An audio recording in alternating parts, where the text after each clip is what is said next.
Welcome to Tiny Show and Tell Us, the bonus series where you write in with your favorite science news or factoid, we read your email aloud, and then dive deeper. I'm Sam Jones, and I'm here with my co-host, Deboki Chakravarti. Hi, Sam. So our previous Tiny Show and Tell Us was recorded a very long time ago before you went on maternity leave. So Months basically ago. a lifetime ago. So usually we do a little quick recap. I have no idea what we talked about last time, but it was very interesting. You guys should all find it and listen to it. Yeah, I'm sure it was A+ material as always. Okay. Yes. So before we start today, a reminder for all of you that if you have a story you'd like for us to cover on Tiny Show and Tell Us, all you have to do is write us an email. You can email us at tinymatters@acs.org or fill out the form linked in the episode description. Deboki, do you want me to go first? Do you want to go first? I can go. Yeah. I'm fine going. Yeah, go for it. So our first Tiny Show and Tell Us today is from listener Maria, who wrote in saying, by throwing a penny into acid, you can turn the color gold. And so, Deboki, you did the research for this episode. Sure did. And in your research, you came across an article from the American Chemical Society. This podcast is created by the American Chemical Society. And the article was titled, Gold at the End of the Rainbow, a simple and colorful modification of the golden penny demonstration.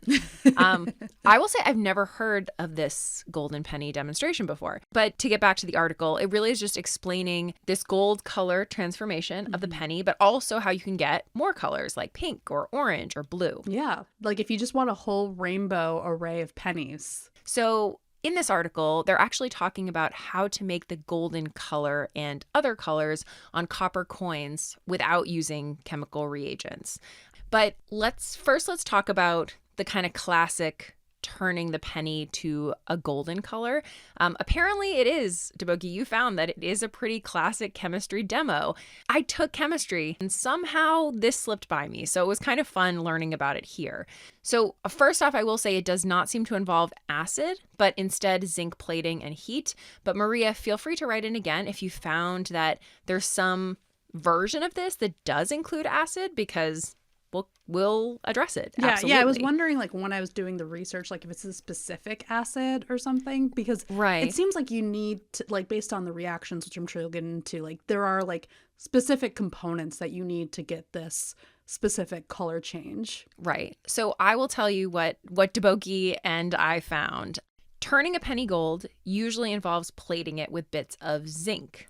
And that is done by heating a penny in a boiling solution of zinc and either a zinc salt or a strong base, so something alkaline. And that heat is really important for allowing this outer layer of zinc to diffuse into the copper of the penny, creating a yellow gold appearance. Really what you're doing is you're making brass, which is a copper and zinc alloy. So a bit more info, because Deboki, you got into a bit of the nitty gritty here. So first what happens is you have zinc getting deposited on the surface of the penny, and that's actually creating gamma brass.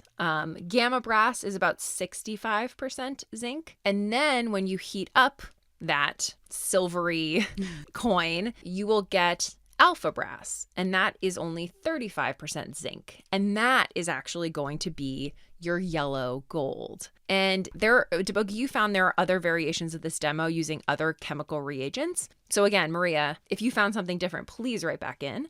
And if you're thinking about getting other colors, you can actually heat up copper-containing coins on a hot plate. If you're doing this, please be safe. Yes. Yeah, I do have an addendum to that for sure. So heating produces a film of cuprous oxide, so that reads as copper 1 oxide, on the surface. And that makes for different colors depending on how long you heat the coin for. And so, Deboki, you found sort of a progression of color in this paper. So first you'd get an orange that goes to a deep orange, then red orange, magenta, violet, silver red, silver, yellow silver, faint yellow, which will then deepen some. This is just already cool to think about pennies this color. And again, there's a really nice image that if you click the link that you'll see. And then, of course, at some point you might think, hey, I have this magenta penny. I want it to stay magenta. And so you can quench the reaction by dunking the penny in water. I love the idea of like, I'm going to go pay for things with my magenta penny. Like, I don't actually use my pennies for anything anymore, but if I did, I would use the magenta ones. Do I have pennies somewhere? I must have pennies somewhere. I just don't know. I only have pennies somewhere because they never get used. They just accumulate. That's a great point. Like all the quarters for sure have been used up, but the pennies just hang. Yeah. It's sad for the pennies. So another thing I thought was kind of cool is that the demo that was done in this ACS paper uses pennies that were made after 1982, which are a zinc core with copper plating. And apparently pennies made before then are an alloy of 95% copper and 5% zinc, and they tend to not get as vibrant. And then something you found, Deboki, that I thought was cool is that you can get really good colors on Canadian steel pennies. We definitely do have listeners in Canada, so that's cool. I don't know how I would get my hands on some Canadian steel pennies, but very cool to look into. And in this article, they recommend buffing a penny with steel wool to make sure that the copper surface is exposed. And then also cleaning the surface with a Q-tip, wearing gloves if you can so you don't get oil from your hands on the pennies. Really, the cleaner the penny is going into it, the more vibrant I think the colors will look. And then, as Deboki alluded to earlier, please be safe. You know, we should give a safety warning. They use a hot plate for this. It's very controlled. All of our listeners are really smart, but I feel like we need to cross our T's and dot our I's just by saying, please don't go heat up pennies by throwing them in a microwave or something. Like, that is a bad idea. Find your local chemistry professor and ask them for help. Yeah, absolutely. So I thought this was just so fun. So Maria, thank you for writing in and sending us down this penny rabbit hole. Yeah, this colorful path. Yes. The holidays are coming, and it's not too early to get your shopping done and to have a little fun doing it. Uncommon Goods makes holiday shopping stress-free and joyful with thousands of one-of-a-kind gifts that you can't find anywhere else. Uncommon Goods looks for products that are high quality, unique, and often handmade or made in the U.S. Many are crafted by independent artists and small businesses, and because they're made in small batches, the best finds can sell out fast. There are so many different categories of gifts to choose from on Uncommon Goods, but one section that I really like to look through is the personalized art gifts. You know, they have personalized wedding gifts or jewelry, gifts for kids. For instance, they have a personalized anniversary pushpin world map, which is really fun. And these really beautiful personalized city and state wood maps, which I'm thinking about possibly getting for someone this holiday season. But truly, Uncommon Goods has something for everyone. So from moms and dads to kids and teens, maybe you're a book lover or a history buff, or you're a huge sports person, I promise there's something there for you. When you shop at Uncommon Goods, you're supporting artists and small independent businesses.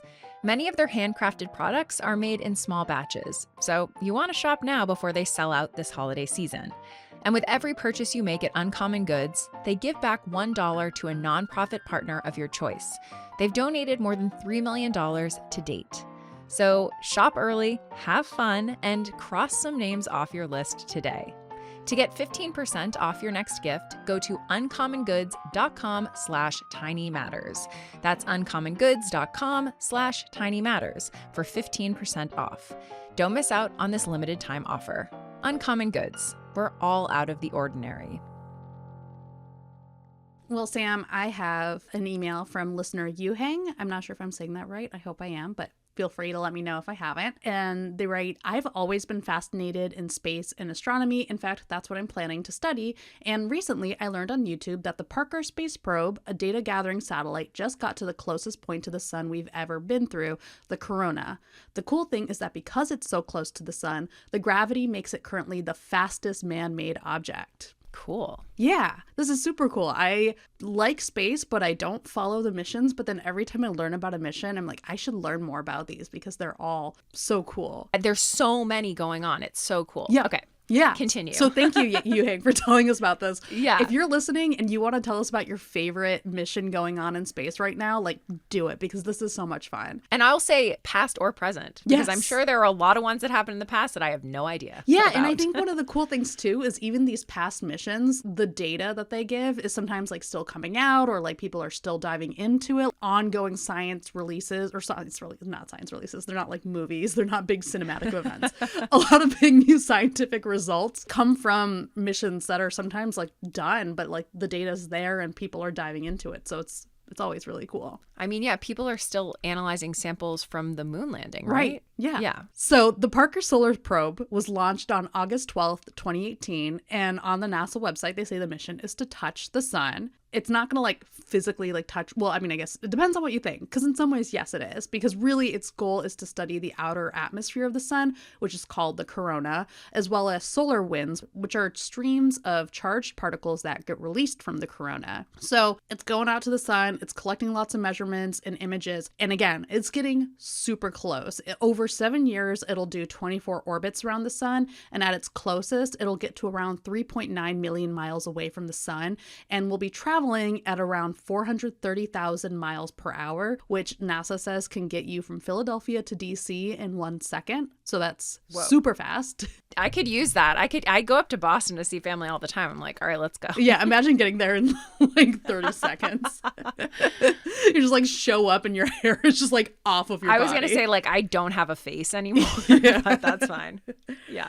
And so there have been plenty of other missions that have gone to study solar winds, like Mariner 2 and Helios. But the Parker Solar Probe is the first mission to actually fly through the corona, which it did on December 14th, 2021. To do that, it had to have super thick shields. It has like a 4.5 inch thick shield so that it can handle, or so that the instruments on it can handle around 2,500 degrees Fahrenheit. For some reason though, like that still doesn't feel thick enough. I know, right. Don't you need like 10 feet of like whatever shield? Do we need an Olympic size swimming pool worth of? Yeah, which like goes to show like how incredible the materials engineering is on this, where you're like, oh, like we can now make a shield that gets an instrument within the equivalent of like a striking distance of the sun, the closest it can get to the sun. Yeah, unbelievable. So this is one of my favorite details about this mission. So it was named for Dr. Eugene N. Parker, who made a lot of huge advances in our understanding of solar wind. And at its launch in 2018, he was the first person to actually see the launch of a spacecraft with his name on it. Wow. Yeah, I thought that was really cool.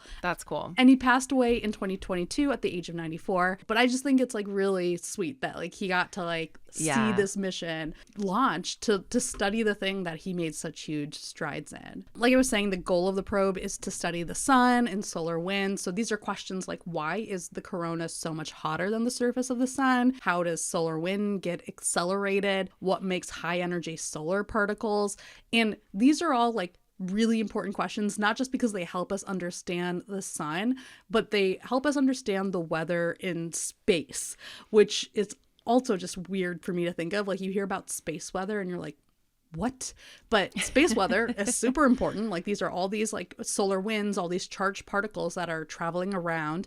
And actually, we're recording this November 12th. I think last night, a lot of people in the US got to see an aurora borealis. And it's in part because of these solar winds, like all of this solar activity. And we definitely talked about this in previous episodes too, how that can all come together to make it so that you're more likely to see an aurora borealis. Yeah, it's super cool. But they can also disrupt our power grids. They can affect our communication systems on Earth. This is actually really important to another mission that was supposed to launch today. There's this Escapade mission, which is the spacecraft that's going to study Mars, that has already had some delayed launches. It was supposed to launch today. And then because of this outburst of solar activity, they had to delay the launch once again. So, it would be great to be able to predict space weather. And so the hope is that if we learn more about these solar winds, we'll be able to do that. And again, we'll have links to our sources in the show notes. But one of the sources that we've linked to actually has images that you can see of these solar winds and the charged particles that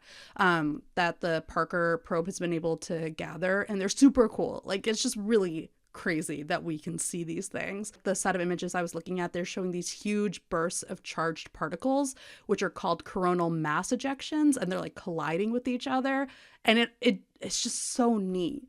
So yeah, hopefully as this probe gathers more images and data, we'll know more about solar winds and what they are and what's going on.